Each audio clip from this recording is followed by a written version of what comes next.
It was becoming very clear that there are certain topics that you are not allowed to research, that you're not allowed to talk about or discuss, even if you are a scientific expert in the field. And one topic in particular that I had been following was the issue of gender transition in children. I'm Dave Rubin, and this is the Rubin Report. As always, guys, make sure you're subscribed to our YouTube channel and have clicked that pesky notification bell. And joining me today is a neuroscientist who specializes in gender, sex, and sexual orientation, as well as the author of the new book, The End of Gender, Debunking the Myths About Sex and Identity in Our Society. Dr. Debra Soh, welcome back to the Rubin Report. Hi, Dave. Thank you for having me again. So I was checking right before I sat down to see when I had you on last, and it's almost 2 years to the day. It's 2 years to the week. And we were talking about much of the stuff that you wrote about in this book, gender and the whole LGBT letter conglomeration and identity and all of these things. And I remember when we sat down for the first time that a lot of people said, oh no, this trans stuff, this isn't real. Nobody really cares about this stuff.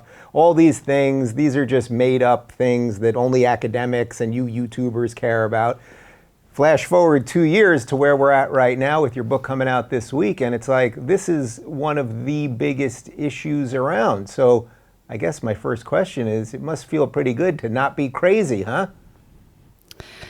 I guess so, but I'm just so horrified by how everything has turned out. I mean, I was really when I saw you 2 years ago, I remember things were just starting to pick up in the mainstream.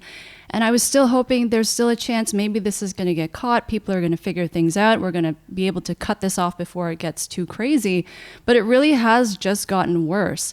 And with The End of Gender, I wrote that book really with the hope of trying to, again, bring more attention to these issues so that people might take them seriously and realize that, you know, we're not just a bunch of fringe crazy people complaining about things. These have real implications for people's lives, especially for young people. And it's going to be really, really unfortunate and ugly in a few years. Yeah, all right. So the book is really spectacular, and you dive into what are considered some of the most controversial topics of the day. So we're obviously going to get to all of that. But for anyone watching this that didn't see our first interview, can you just do like a quick 2-minute sort of recap of your bio, of your training that led you to write this book? Right. So when I was in my PhD, so I have a PhD in sexual neuroscience research. I now work as a journalist. I write predominantly about the science of sex and gender, also about politics and how politicization of scientific research is really doing society a disservice. And I also write a lot about academic freedom because that's becoming another problem that we're seeing.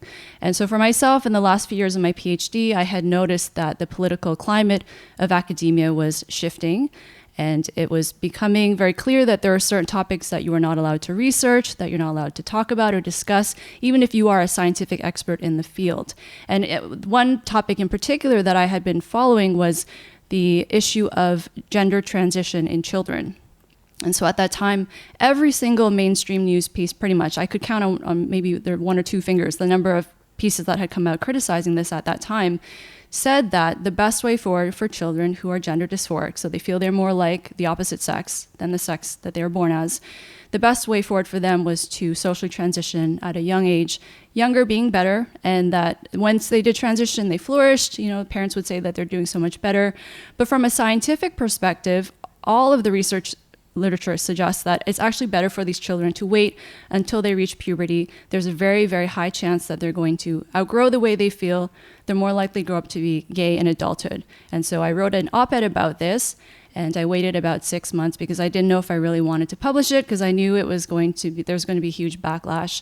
And I asked a number of my mentors and colleagues what I should do. And I remember one of my mentors said to me, I asked him, should I wait until I have tenure? Because at the time I had planned to stay in academia and I had a whole plan in terms of what I was going to do in terms of my research. And he said that tenure would not protect me in this climate. So I decided to publish that piece. And it was a difficult time. I'm really glad I did it. And I write in the book about, you know, what that process was like for me and what it was like being mobbed really badly for the first time. But once you get through your first mobbing, you're fine. And, you know, they can't stop me now. Yeah, it's funny because, I've been through my own version of the mob thing, and I feel the same way. Once you get through it, you will survive. It's going to hurt, it's going to suck, all of that stuff.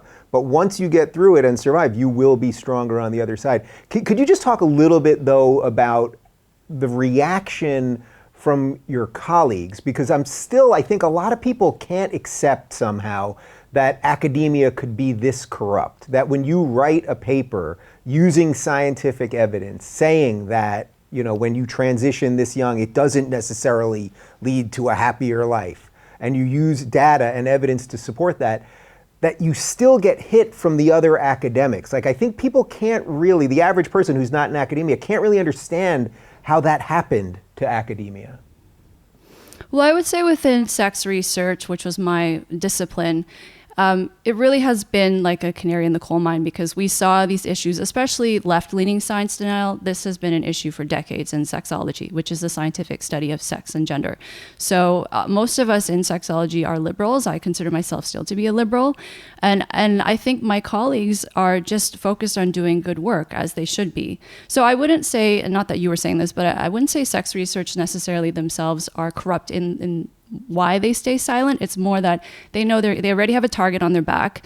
Mm-hmm. Usually sexologists are dealing from science denial coming from the right, because usually not everyone on the right has an issue with sex researchers, but historically it's been more on the right. Now that it's coming from the left, it's like sex researchers don't know how to deal with it, because in a lot of cases it's people on the same side as you, and you feel as though, well, is this really as important as calling out when the right comes after us? So I think that's one layer of it. It's very competitive in academia, and to get a tenure position is almost unheard of nowadays. So you're very busy, it's stressful. And then you have these other academics in other disciplines who are not scientific. Not to say that they all have bad intentions, but they're starting to take over. They're the most vocal, and they're getting a lot of support also, I would say, by mainstream news outlets.